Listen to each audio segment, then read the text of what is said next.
Bismillahirrahmanirrahim.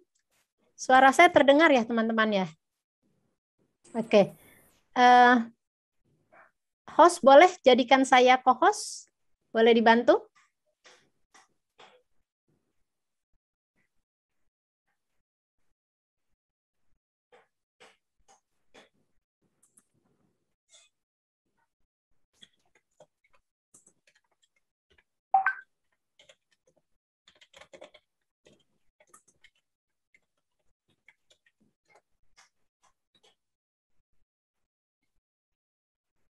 Baik, terima kasih.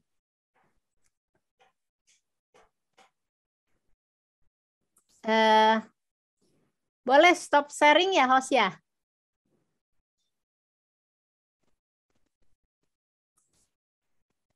Baik, bismillahirrahmanirrahim. Assalamualaikum warahmatullahi wabarakatuh. Waalaikumsalam warahmatullahi wabarakatuh. Teman-teman semua, hari ini kita akan diskusi ya, diskusi masalah yang ngeri-ngeri sedap ini ya, masalah hukuman mati ya, dengan Mas Irfan Hutagalung ya, Mas Irfan Hutagalung yang merupakan dosen FISIP UIN dan dosen Sekolah Tinggi Hukum Jentara. Saya Sri Nur Hidayah yang hari ini belajar untuk memoderatori di sesi ini. Sebelumnya izinkan saya untuk membacakan sedikit terkait CV-nya Mas Irfan ini ya. Jika membaca CV-nya Mas Irfan ini kayaknya kayak SBY ini, jangan-jangan ya, negeri keduanya Amerika Serikat ya. Karena selepas lulus dari Fakultas Hukum Universitas Indonesia di tahun 1997, beliau sempat mengajar sampai 2006, lalu mendapat beasiswa Fulbright di tahun 2004, melanjutkan S2 di Northwestern University School of Law di Chicago, konsentrasinya internasional hukum right law ya. Lalu sebelum belajar di Northwestern, rupanya sempat dapat course ya di summer course di University of California Davis ya, US Davis School of Law di Davis, California. Sebelum itu juga ternyata pernah lagi kursus legislatif di Boston University ya. Saya kira tanpa berpanjang kata ya, mungkin Mas Irfan nanti mau juga memperkenalkan dirinya. Biasanya kalau di Fakultas Hukum UI dipanggilnya Bang. Tapi kalau di sekolah yang baru ini Bang apa Mas atau harus Pak ya? Silakan Pak Irfan sambil saya bantu untuk share presentasinya. Baik, terima kasih Mbak Sri Nur Hidayah, teman saya di Fakultas Hukum UI angkatan 91. Terima kasih juga kepada panitia yang telah memungkinkan kita bertemu para peserta peminat cerita tentang hukuman mati. Saya juga ingin berterima kasih kepada teman-teman saya yang hadir dari 91, yang saya lihat ada Dani Firdaus, ada, siapa lagi tadi ya. Terima kasih kepada teman-teman saya yang telah hadir, dan tentu saya ingin berterima kasih yang sangat banyak dan mengapresiasi kehadiran mahasiswa, profesional atau siapa saja yang telah datang di acara kita, dan secara khusus di acara saya pada kali ini bicara tentang hukuman mati. Nampaknya peminatnya cukup banyak ya, rasanya memang kita senang juga bicara tentang kematian, walaupun sebetulnya kita nampaknya lebih senang bicara tentang kehidupan. Tapi memang kita nggak bisa pungkiri bahwa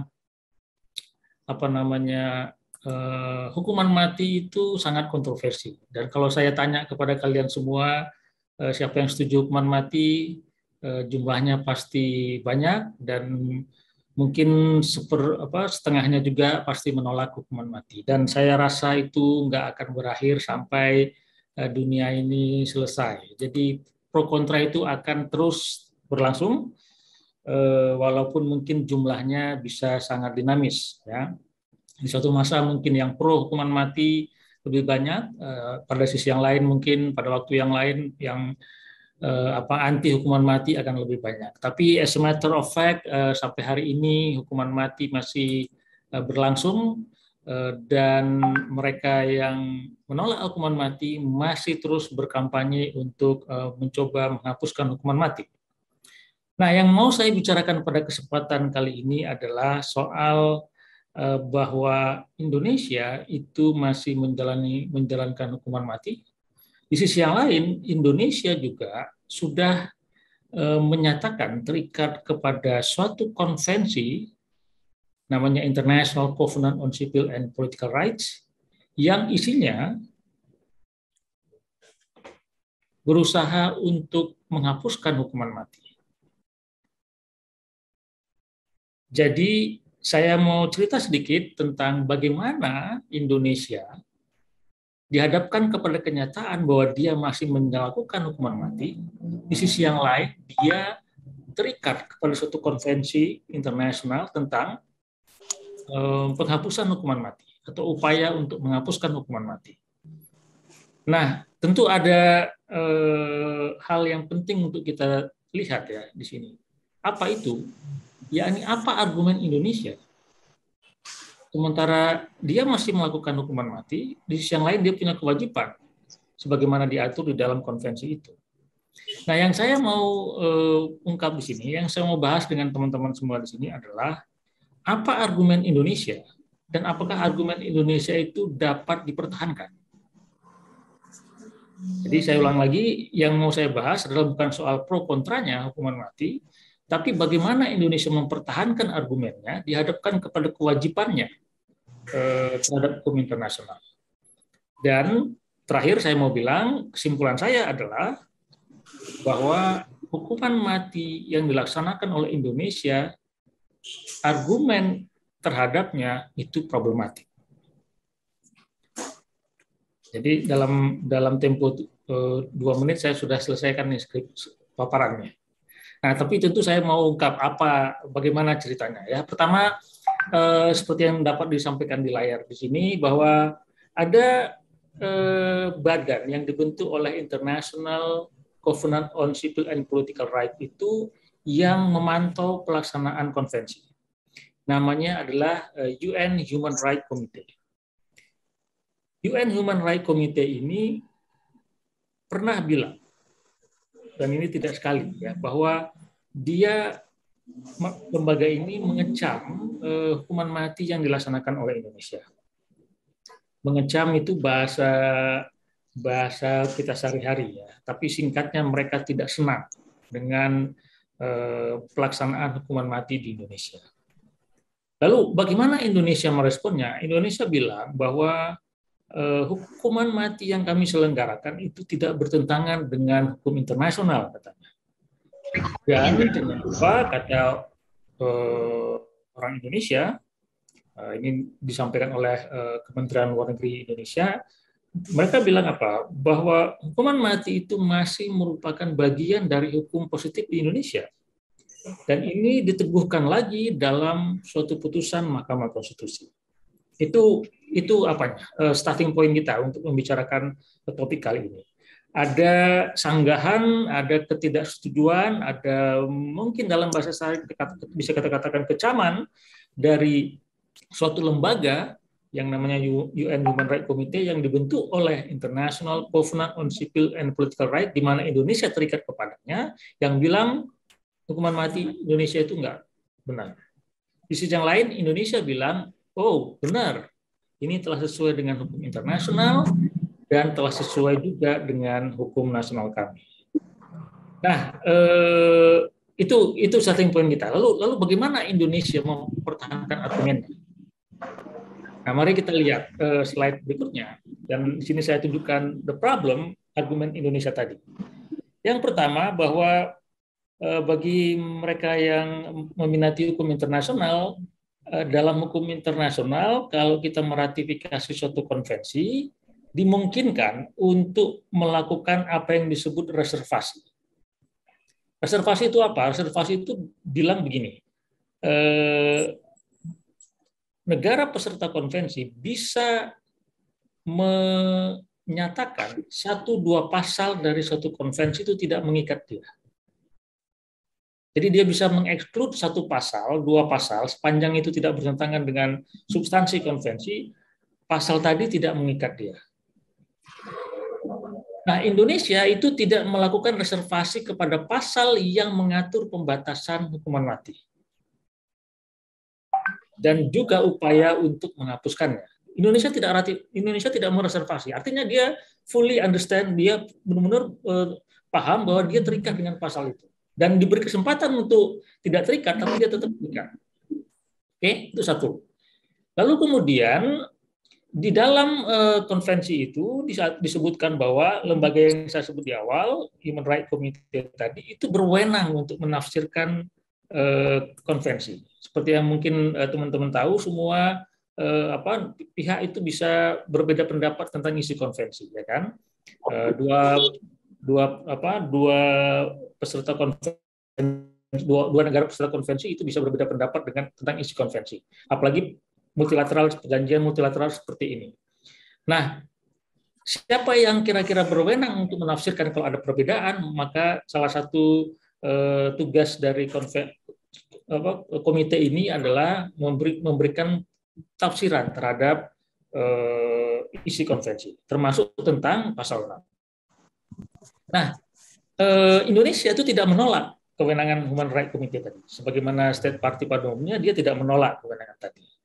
Nah, jadi dihadapkan kepada 2 komitmen Indonesia tadi, bahwa Indonesia tidak mereservasi pasal 6, tidak mengeksklud dirinya dari kewajiban untuk menghapuskan atau untuk berupaya untuk meniadakan hukuman mati. Indonesia tidak reservasi, Indonesia tidak menyatakan dia tidak terikat, lalu juga dia tidak menolak kewenangan dari Human Rights Committee untuk menafsirkan konvensi, termasuk tentu pasal 6. Nah, lalu bagaimana sikap Indonesia? Sudah disebutkan di pasal 6 bahwa negara-negara peserta konvensi yang merupakan bagian dari konvensi peserta konvensi itu harus membatasi hukuman mati. Hukuman mati hanya boleh jika masih dilakukan hanya kepada kejahatan terhadap nyawa, seperti pembunuhan yang berencana, tindakan terorisme yang melahirkan pembunuhan, yang membuat matinya orang, itu adalah hukuman mati yang masih dibolehkan kepada mereka. Nah, lalu Indonesia bagaimana? Indonesia itu tidak membatasi, gitu. Dan tidak pula melakukan upaya malah menambah ancaman pidana mati. Nah, sejak Indonesia meratifikasi konvensi ini sampai hari ini, Indonesia masih nambahin tuh hukuman mati. Misalnya apa? Terhadap kejahatan korupsi, Indonesia masih hukuman mati. Terhadap kejahatan narkotika, Indonesia melakukan hukuman mati. Juga terhadap kejahatan terhadap anak yang tidak berhubungan dengan nyawa, itu masih dilakukan hukuman mati. Jadi Indonesia itu tidak membatasi, malah memperluas pidana yang diancam dengan hukuman mati. Indonesia tidak menolak kewenangan Human Rights Committee untuk menafsirkan konvensi, tetapi dia menolak interpretasi Human Rights Committee ketika berkaitan dengan pasal 6. Jadi Indonesia itu menolak interpretasi Human Rights Committee hanya ketika dia tidak setuju dengan Human Rights Committee. Ya. Jadi itu 2 hal yang penting untuk kita pahami sekarang ini, bahwa Indonesia itu tidak konsisten terhadap komitmennya, dan yang terakhir, ketika ada kesempatan untuk men-challenge Indonesia itu menutup kemungkinan itu. Jadi ketika Indonesia bilang A, B, dan C, dan Human Rights Committee nggak sepakat dengan itu, ada perbedaan pendapat, Indonesia itu tidak bersedia untuk di-challenge di international forum. Nah, itu problem yang kita hadapi dengan sikap Indonesia terhadap kewajibannya dalam hukum internasional. Dan slide terakhir, Bu Moderator, ya ini dia. Di sisi yang lain, mari kita periksa satu lagi argumen Indonesia yang bilang bahwa kami tidak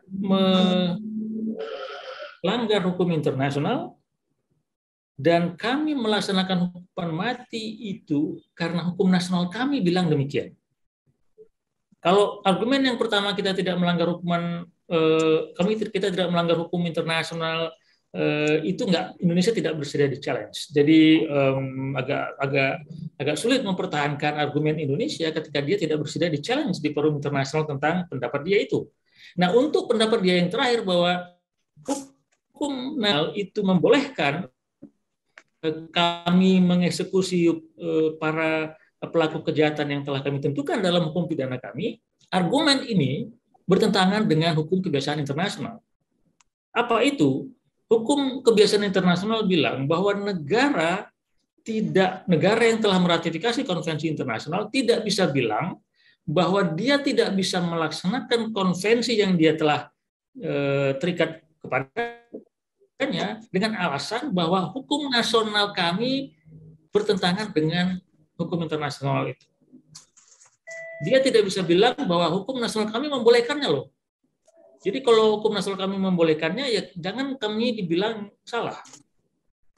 Nah, dalam hukum internasional, dalam hukum kebiasaan internasional, itu nggak boleh. Kalau negara sudah meratifikasi suatu konvensi, dia nggak bisa bilang, kami nggak bisa melaksanakan konvensi ini karena hukum nasional kami bilang sebaliknya. Loh, lalu mungkin teman-teman akan bertanya, emang Indonesia terikat kepada hukum kebiasaan internasional itu? Hukum kebiasaan internasional ini memang termuat di dalam Vienna Convention on the Law of Treaty, di mana Indonesia tidak meratifikasi. Tetapi substansi dari konvensi itu adalah substansi hukum kebiasaan internasional. Dan semua negara terikat kepada hukum kebiasaan internasional kecuali kalau dia adalah persistent objector. Indonesia tidak pernah menyatakan menolak konvensi Wina tentang hukum internasional, Wina Convention on the Law of Treaty, dan oleh karena itu Indonesia terikat kepada substansinya walaupun dia tidak meratifikasinya. Ini pernah terjadi dalam putusan Sipadan Ligitan, di mana Indonesia bersengketa dengan Malaysia. Dalam pertimbangan hakim menyebut bahwa fakta sunt servanda, hukum kebiasaan yang termuat di dalam Vienna Convention on Law of Treaty adalah mengikat Indonesia, walaupun Indonesia tidak terikat kepada konvensi itu. Singkatnya, terakhir saya mau bilang bahwa pandangan Indonesia yang membela diri bahwa hukuman mati yang dijalankannya tidak bertentangan dengan hukum internasional, pertama, tidak bersedia di challenge Indonesia tidak mau di challenge terhadap sikapnya tadi. Yang kedua, bahwa argumen dia yang bilang bahwa hukum internal, bahwa pelaksanaan hukuman mati itu sesuai dengan hukum nasionalnya, itu juga tidak bisa dipertahankan dalam hukum internasional. Karena apa? Karena sikap Indonesia yang mempertahankan argumennya bahwa hukum nasional masih membolehkan hukuman mati, sementara hukum internasional bilang harus dibatasi, itu tidak bisa dijadikan dasar. Karena apa? Karena hukum kebiasaan internasional bilang negara yang telah terikat kepada suatu perjanjian internasional nggak bisa defense, dia nggak bisa mematuhi hukum internasional karena hukum nasional bilang sebaliknya. Oke, saya pikir demikian paparan saya, semoga bermanfaat. Saya senang kalau ada respon, tanya jawab, dan komen. Saya kembalikan kepada Bu Moderator, Bu Sri Nur Hidayah. Baik, terima kasih Mas Irfan. Singkat, padat, tapi tentu saja ini menjadi pertanyaan mungkin ya bagi sebagian dari kita. Sebenarnya harus seperti apa Indonesia ya hari ini? Baik, teman-teman, silahkan kita akan membuka diskusi. Kami berharap teman-teman boleh memberikan tanggapan ataupun pertanyaan, boleh juga yang lain-lainnya ya. Tadi kalau saya tidak salah lihat, saya melihat Ibu Emilia Contessa. Masih ada di ruangan, Ibu?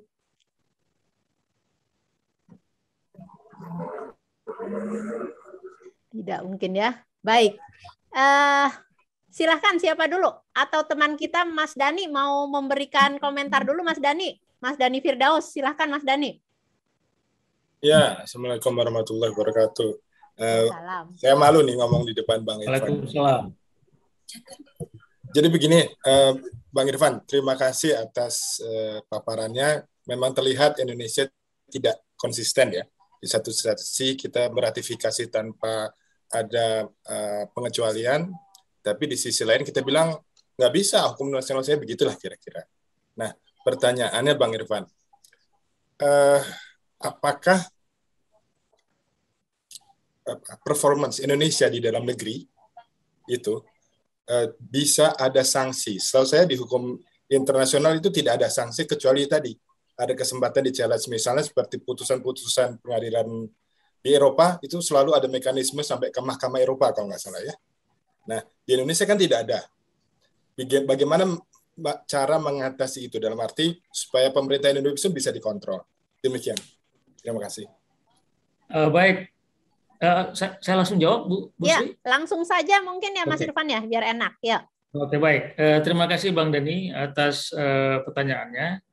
Memang dalam hukum internasional sanksi kita tidak bisa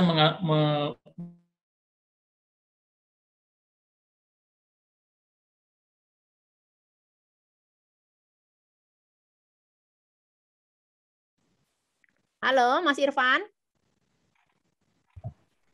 Kayaknya freeze tuh, freeze. Bu moderator. Halo, Mas Irfan. Saya yang mau jawab padahal tuh. Oh, siapa nih yang mau jawab nih? Ya, Pak Irfannya freeze tuh. Iya, Pak Irfannya freeze nih. Pertanyaan Pak Dani bagus sekali padahal tuh. Iya. Saya dapat beasiswa dong ya.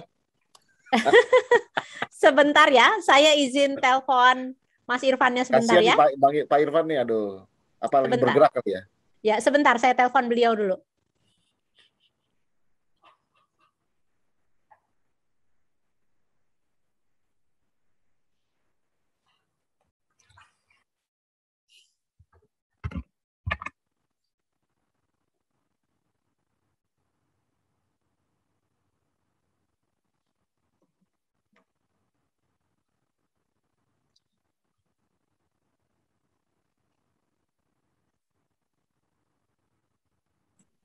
Halo, saya sudah dapat didengar kembali. Oke.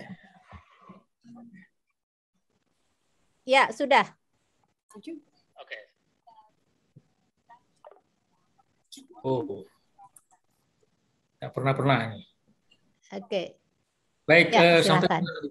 dari awal nggak bisa terdengar ya. Saya ulangi jawaban terhadap Bang Dani ya. Siapa?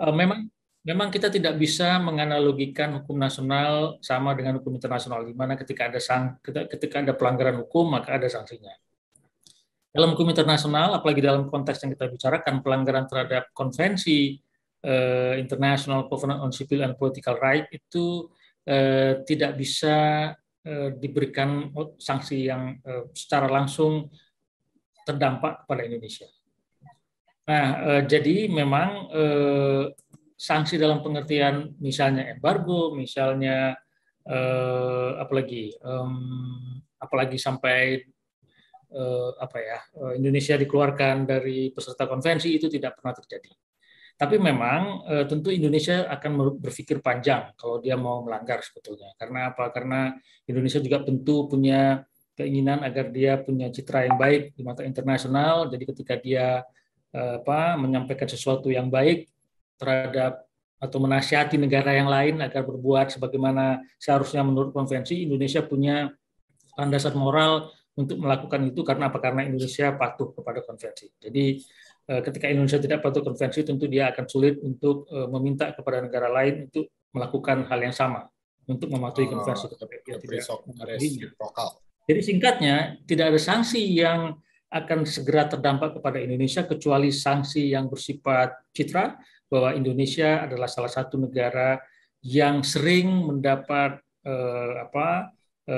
ungkapan negatif dari misalnya Komite Human Rights Committee yang dalam hal ini terkait dengan pelaksanaan hukuman mati.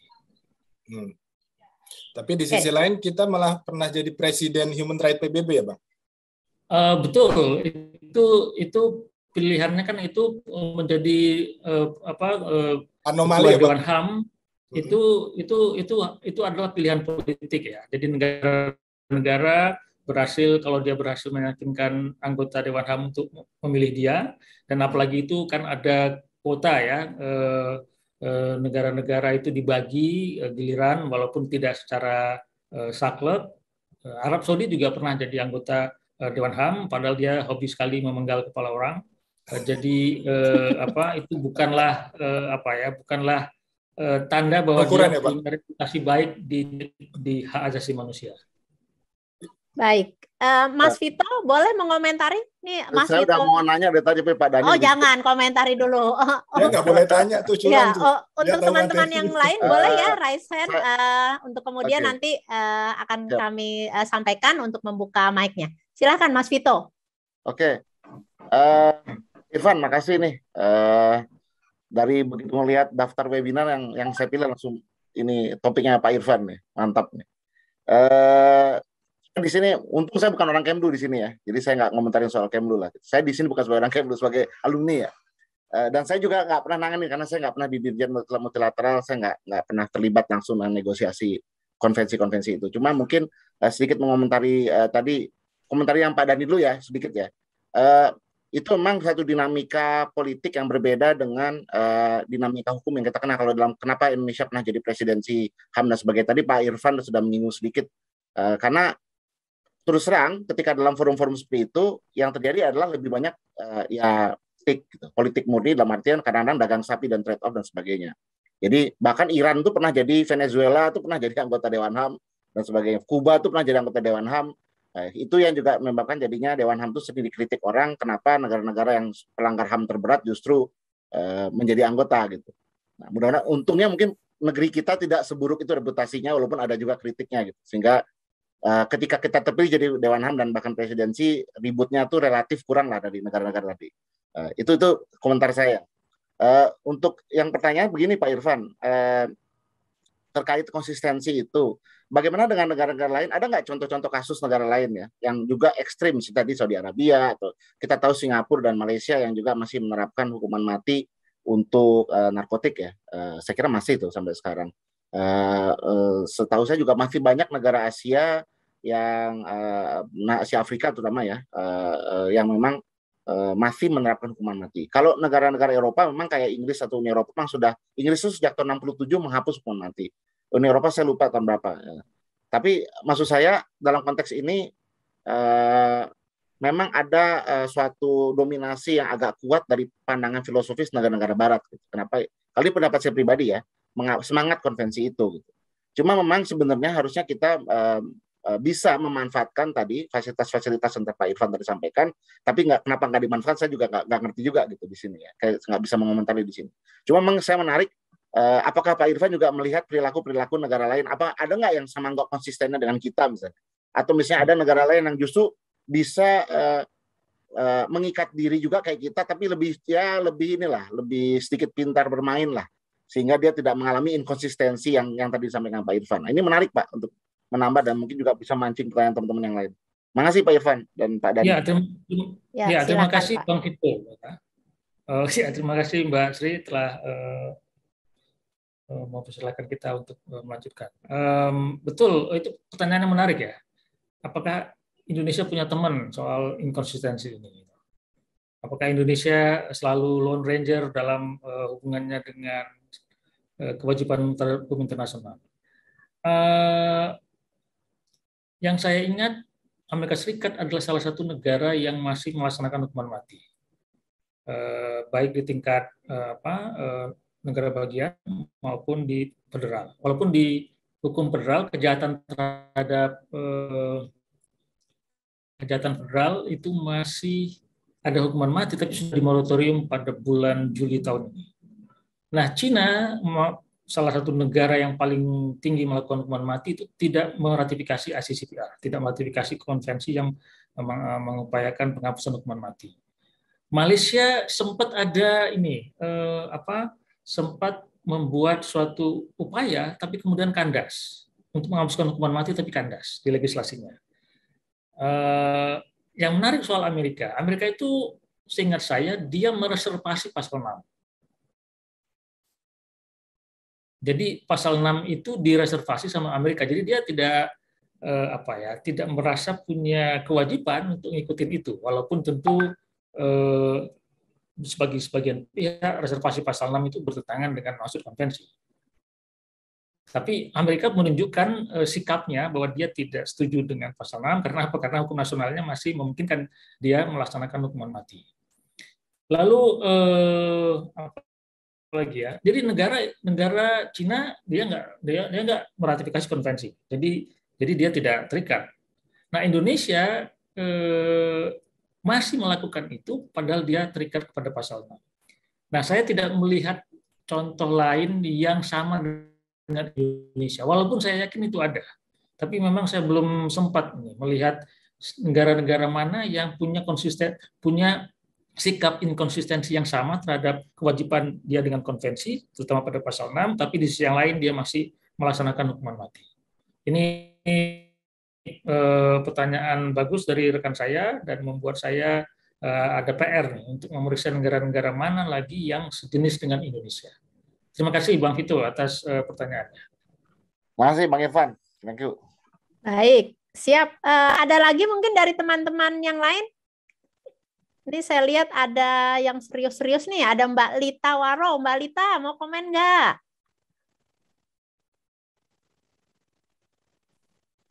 Ya, silakan Mbak Lita. Terima kasih.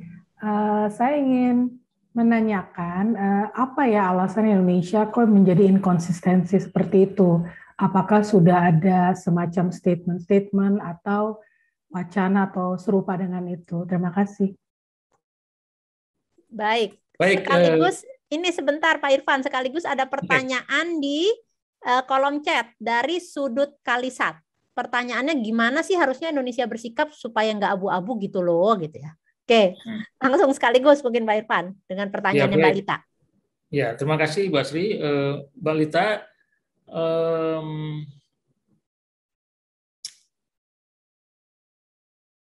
agak repot juga ya menjawabnya ya. Gini deh, Indonesia itu punya problem rasanya dengan narkotika ya, sehingga dia merasa bahwa cara yang paling tepat untuk menekan kejahatan narkotika ini adalah dengan mengancam pelakunya dengan pidana mati. Tetapi memang dalam kasus pidana mati Indonesia yang paling banyak adalah kasus narkotika. Tetapi penting juga untuk dicatat bahwa narkotika itu tidak berkurang. Kejahatan narkotika itu tidak hilang atau berkurang signifikan karena pelakunya diancam dengan hukuman mati. Jadi ada keyakinan di pengambil keputusan di negara kita bahwa dengan memberikan ancaman maksimal kepada pelaku kejahatan, maka pelaku kejahatan akan mikir untuk tidak mengulang, untuk melakukan kejahatan itu. Tapi mungkin tesis ini keliru ya, karena Malaysia yang paling pertama kali paling keras dengan hukuman mati terhadap narkotika itu sampai hari ini juga masih jalan terus tuh narkotika. Jadi asumsi bahwa kejahatan itu bisa dihapuskan atau dikurangi secara signifikan dengan memberikan ancaman yang keras seperti ancaman hukuman mati itu tidak dapat, pada kenyataannya tidak dapat dibenarkan, tidak dapat didukung bahwa itu adalah suatu keniscayaan. Karena apa? Karena sampai hari ini kejahatan itu tidak berkurang secara signifikan, kadang naik, kadang turun, tapi tidak terpengaruh oleh adanya ancaman hukuman mati. Jadi tidak begitu efektif lah untuk menghentikan atau mengurangi kejahatan. Jadi Indonesia di sisi yang lain masih merasa bahwa itu efektif gitu. Jadi oleh karena itu Indonesia masih menganggap ancaman hukuman mati itu masih harus dilakukan. Dan ini sedikit catatan juga ya, bahwa memang sebagian kalangan di Indonesia itu tidak mau menghapus hukuman mati karena apa? Karena alasan ideologis. Alasan ideologis itu yang saya maksud itu apa? Bagi sebagian kalangan Islam itu menyebutkan bahwa seperti misalnya Profesor Yusril Iza, ya, petinggi Partai Bulan Bintang, mereka kelompok sebagian dari kalangan Islam itu memang menghapuskan hukuman mati dari pidana Indonesia itu tidak sejalan dengan hukum Islam gitu. Jadi mereka tidak begitu mau menghapuskan hukuman mati karena apa? Karena hukuman mati itu penghapusan hukuman mati itu tidak sejalan dengan konsep hukum Islam. Walaupun tentu saya meyakini ini sebagian tafsir saja dari kalangan Islam. Sebagian yang lain itu enggak, itu tidak bertentangan dengan hukum Islam. Jadi pertama ada alasan ideologis untuk tetap mempertahankannya. Yang kedua ada alasan yang meyakini bahwa dengan mengancam suatu kejahatan maksimal, dengan memberikan ancaman kejahatan yang maksimal, maka kejahatan yang diancam dengan kejahatan maksimal tadi akan berkurang, which is sebetulnya nggak terbukti. Kira-kira begitu, Mbak Lina. Kalau saya bisa menjawab pertanyaan. Siapa tadi namanya? Mbak Lia, Mbak Lita. Selanjutnya ada Mbak Sudut Kalisat nih. Jadi Indonesia gimana nih di antara ideologis maupun yang tadi keyakinan itu? Sikap kita harus seperti apa seharusnya kalau menurut Mas Irfan? Ya, jadi kalau saya sebagai orang hukum internasional, saya mau negeri saya patuh sama komitmen yang telah dia buat. Ya, kalau dia nggak mau patuh pada hukum internasional, dia nggak usah terikat. Dia tidak perlu menunjukkan dirinya tidak konsisten dengan apa? Dengan tidak mau terikat. Dan itu boleh dalam hukum internasional. Tapi begitu negeri saya sudah terikat, ya dia harus jalanin lah. Yang kedua, saya bisa paham mengapa hal ini masih terjadi. Karena apa? Karena ada internal di dalam negeri, karena ada keinginan di dalam negeri yang sulit untuk ditolak oleh pemerintah yang berkuasa, maka dia terpaksa mengambil jalan tengah, mengambil sikap yang kira-kira di internasional mungkin dia masih bisa bela dirinya, di sisi yang lain dia bisa menenangkan di dalam negeri yang masih ingin agar hukuman mati tetap ada dalam hukum pidana Indonesia. Sepanjang Indonesia masih menimbang-nimbang dan sepanjang tekanan di dalam negeri masih kuat agar ancaman hukuman mati masih ada di hukum pidana Indonesia, maka sepanjang itu juga lah sikap Indonesia akan ambigu. Indonesia sebetulnya mungkin bisa saja untuk membuat reservasi pada pasal 6. Reservasi itu bisa dilakukan setelah dia meratifikasi. Belakangan dia lakukan itu bisa, walaupun mungkin itu akan menambah citra yang tidak baik di mata internasional terhadap Indonesia. Tapi sekali lagi saya mau katakan bahwa sikap ambigu Indonesia itu tidak lahir dari maunya sendiri pemerintah, tapi oleh dinamika di dalam negeri, saya rasa. Itu yang mendorong dia untuk bersikap demikian. Baik, terima kasih Mas Irfan. Teman-teman, saya sambil mengingatkan bahwa di kolom chat ada untuk absensi ya. Silakan teman-teman, absensi ada tautannya di situ ya. Baik, sudah ada yang angkat tangan ini Mbak Michelle. Ya, silakan Mbak Michelle untuk langsung menyalakan mic-nya ya. Silakan. Baik, terima kasih atas kesempatannya. Sebelumnya saya perkenalkan diri dulu. Saya Michelle dari Universitas Mula Warman. Saya di sini masih semester 1 dan udah dari SMA memang menyukai mengenai isu hukum yang berkaitan dengan hak asasi manusia. Nah, yang saya soroti di sini memang Indonesia kan masih menerapkan di hukum positifnya, yaitu hukuman mati masih legal. Nah, seperti yang tadi Pak Irfan bilang, kalau ada hukuman mati di Indonesia itu karena masih banyak orang-orang di Indonesia yang meyakini bahwasanya dengan hukuman matilah itu akan menambah efek jera atau ancaman yang maksimal gitu ya, yang saya tangkap. Nah, yang saya tanyakan di sini bagaimana cara kita orang-orang hukum yang sadar akan ini melanggar hak asasi manusia dan juga telah mengingkari konferensi internasional itu secara tidak langsung mensosialisasikan ke orang-orang bahwasannya hukuman mati itu tidak menambah efek jera, hukuman mati tidak efektif, dan lain-lain, Pak. Jadi seperti supaya orang-orang itu bisa sadar kalau hukuman mati sebenarnya memang harus dihapuskan dari hukum positif Indonesia. Seperti itu. Terima kasih. Silakan Pak. Oke, baik. Baik, terima kasih Michelle pertanyaannya. Ini anak semester 1 tapi pertanyaannya sangat thoughtful ya, sangat memiliki kandungan pemikiran yang dalam, termasuk misalnya bagaimana mencari solusi terhadap sesuatu, yakni menghapuskan hukuman mati. Kalau bagi mereka yang punya pandangan ideologis, saya pikir itu agak sulit ya. Karena apa? Karena kalau ideologis itu ibarat selera itu. Mungkin Anda suka vanilla ice cream, saya suka coklat ice cream. Itu nggak bisa diperdebatkan. Kan gitu. Rasanya untuk hal yang bagi mereka yang ideologis itu agak sulit. Tapi bagi mereka yang melihat bahwa hukuman mati itu bagus untuk membuat efek jera, nah orang seperti ini masih bisa dihadapkan kepada data dan fakta. Orang ini masih bisa kita ajak untuk berdiskusi soal apakah itu benar, apakah argumen Anda itu didukung oleh fakta bahwa ancaman hukuman mati itu bagus untuk meredam kejahatan. Nah, terhadap orang seperti ini kita bisa tunjukkan data dan fakta bahwa hukuman mati itu kalau dari segi mencegah kejahatan itu tidak efektif. Yang kedua, kita bisa tunjukkan data juga bahwa kalau kita lihat orang yang ada di dalam death row itu mereka yang menunggu untuk dieksekusi, itu adalah mereka yang dalam posisi rentan dalam masyarakat.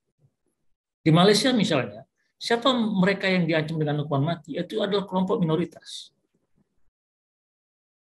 Jadi hukuman mati itu yang nggak bisa dikoreksi kalau salah, itu sangat rentan, sangat sensitif rupanya terhadap mereka yang kelompok rentan.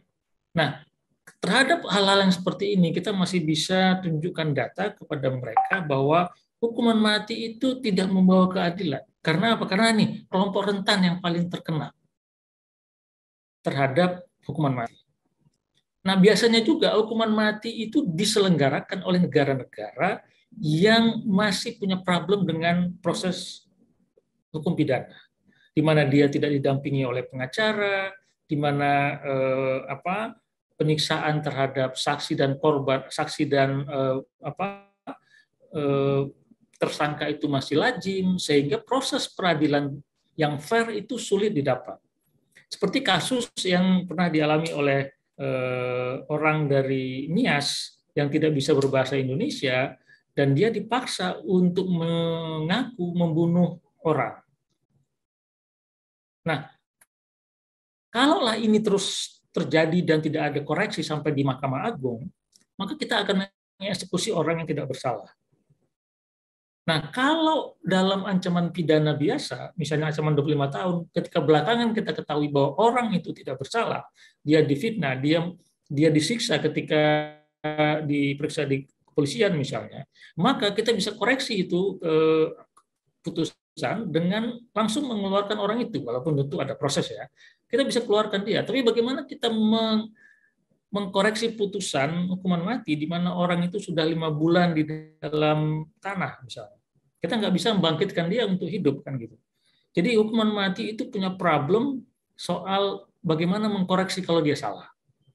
Nah, bagi mereka penting untuk menyampaikan hal-hal seperti ini, dan saya menduga kampanye yang dilakukan oleh Amnesty International, yang dilakukan oleh pihak-pihak yang menentang hukuman mati itu punya dampak. Saya rasa generasi muda kita semakin semakin aware bahwa hukuman mati itu bukanlah hukuman yang masih perlu diterapkan, apalagi di abad 21 ini.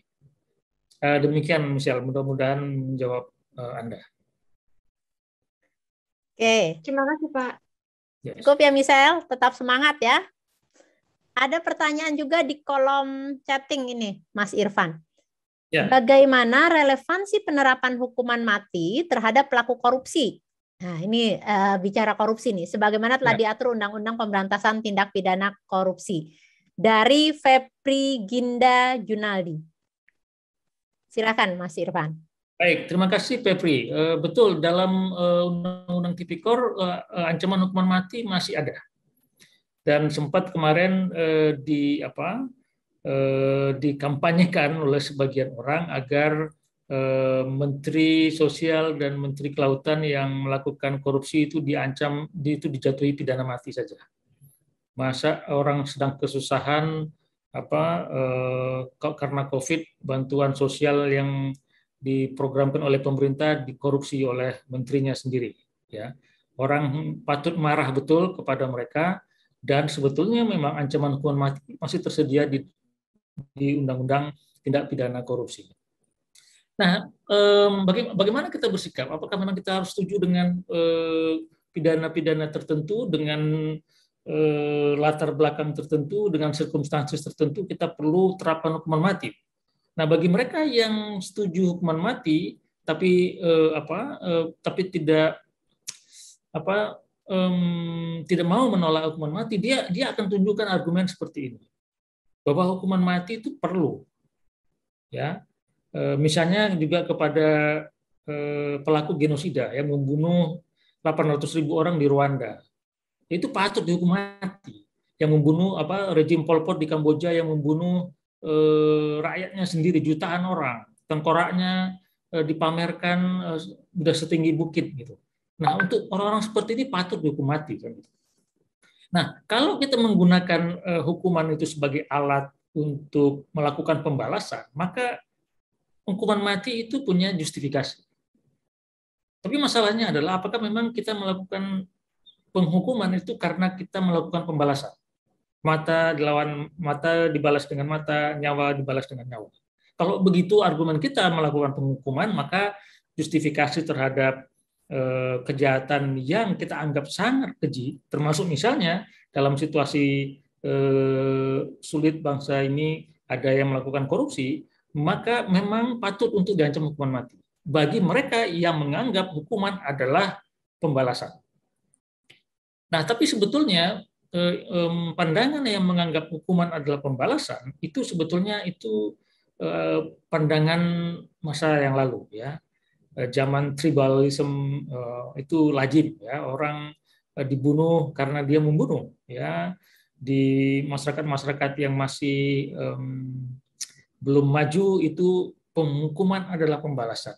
Tapi rasanya di masyarakat kita yang sekarang ini kita tidak lagi perlu untuk melakukan pemidanaan karena ancaman. Tapi itu tadi, ya, ini soal ideologis. Nah, terhadap korupsi saya bilang pendapat saya sebetulnya sama saja. Itu korupsi itu bukanlah kejahatan serius menurut pasal 6 International Covenant on Civil and Political Rights. Kejahatan serius adalah kejahatan terhadap nyawa. Kejahatan terhadap korupsi itu tidak termasuk di dalamnya. Maka oleh karena itu ketika Indonesia masih melaksanakan hukuman mati, jangan lakukan terhadap kejahatan yang tidak menyangkut nyawa. Demikian menurut Human Rights Committee. Kalau korupsi, kalau narkoba itu bukan kejahatan terhadap nyawa. Dan oleh karena itu, kalau Anda masih melaksanakan hukuman mati, jangan lakukan hukuman mati terhadap mereka. Lakukanlah hukuman mati terhadap kejahatan yang serius, seperti misalnya melakukan genocide, melakukan crimes against humanity, melakukan war crime, melakukan pembunuhan berantai, korbannya dicincang misalnya. Nah, hal yang seperti itu masih mungkin, tetapi tetap akan ada upaya untuk menghapuskannya. Jadi korupsi tidak termasuk yang dibolehkan kalau masih melaksanakan hukuman mati menurut hukum internasional, yakni International Covenant on Civil and Political Rights. Baik, terima kasih Mas Irfan. Saya kira dalam hati kita mungkin masing-masing juga bergetar, ya. Saya juga dalam hati saya, wah kayaknya kalau ideologi saya begini nih. Tapi seperti juga kalau kita belajar, ideologis, belief ini memang hal yang boleh dibilang tidak sulit ya untuk kita mengilmiahkannya, ya. Sama satu lagi cinta, ya, katanya Pak Irfan. Nah, itu juga sama, ya. Itu juga sama tuh, jadi nggak masuk akal. Baik, mohon maaf teman-teman yang raise hand, ya, Mas Dharma, Mbak Aginta, saya sudah diberi kode oleh host. Pak Irfan silahkan memberikan kalimat penutupnya, ya, kalimat penutupnya. karena memang sesi kita ini sudah berakhir. Silahkan, Pak Irfan. Oke, baik. Terima kasih Mbak Moderator, Mbak Sri Nur Hidayah. Mohon maaf kepada teman-teman lain yang sudah resen, semakin lama dibincangkan, semakin menarik rasanya. Ada 3 tambahan pertanyaan tadi. Boleh kirim pertanyaannya ke saya. Saya bisa dihubungi di irfanhutagalung@gmail.com. Nama saya seperti yang ada di layar, tapi H dan N-nya itu disambung, gmail.com. Nah, baiklah, untuk menutup diskusi kita, saya ingin sampaikan bahwa Indonesia itu tidak dalam sisi sejarah yang benar saat ini. Mengapa saya bilang? Dalam konteks hukuman mati, tren hukuman mati di negara-negara semakin berkurang. Jumlah negara yang masih melaksanakan hukuman mati sekarang jumlahnya hanya 44 saja, bandingkan dengan jumlah negara di dunia ada 200-an. Indonesia tidak dalam sisi sejarah yang benar dalam melaksanakan hukuman mati, dan oleh karena itu saya berharap negeri saya kembali ke sisi history yang benar, yakni ikutin tren utama dalam penghukuman, di mana hukuman mati tidak lagi menjadi bagian darinya. Tapi saya bisa paham beberapa orang yang masih menganut pandangan hukuman mati karena apa? Karena secara ideologis hukuman mati itu masih menjadi bagian dari kepercayaan kita bahwa ada dimensi norma agama di situ, dan di sisi yang lain ada keyakinan bahwa melaksanakan hukuman mati itu bisa mencegah kejahatan. Walaupun dalam banyak hal terbukti bahwa itu tidak selamanya benar. Saya pikir demikian penutup dari saya. Terima kasih atas partisipasi teman-teman sekalian. Semoga apa yang saya sampaikan dan apa yang kita diskusikan bermanfaat. Assalamualaikum warahmatullahi wabarakatuh. Waalaikumsalam warahmatullahi wabarakatuh. Terima kasih Bang Irfan. Ya, baik. Teman-teman, sekali lagi di kolom chat sudah ada alamat email Pak Irfan kalau teman-teman masih ingin bertanya dan berdiskusi dengan beliau. Dan sekali lagi juga mohon yang belum mengisi presensi ya silahkan, tautannya ada juga di kolom chat ya.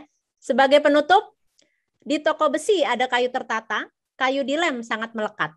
Demikianlah sesi materi kita, silahkan ambil yang bermanfaat. Terima kasih. Kita terus akhiri dengan hamdalah, alhamdulillahirabbil alamin. Assalamualaikum warahmatullahi wabarakatuh. Waalaikumsalam warahmatullahi wabarakatuh. Terima kasih kepada narasumber dan moderator. Semoga diskusi hari ini dapat menambah wawasan dan bermanfaat bagi kita semua yang hadir dalam kelas hari ini. Untuk materi dan absensi, jangan lupa cek di kolom chat. Kami masih ada kelas-kelas dengan topik menarik lainnya yang bisa teman-teman ikuti. Legal Expo 2021 adalah kesempatan terbaik untuk boost your career, advance your studies, and expand your network in the legal field and beyond. Wassalamualaikum warahmatullahi wabarakatuh.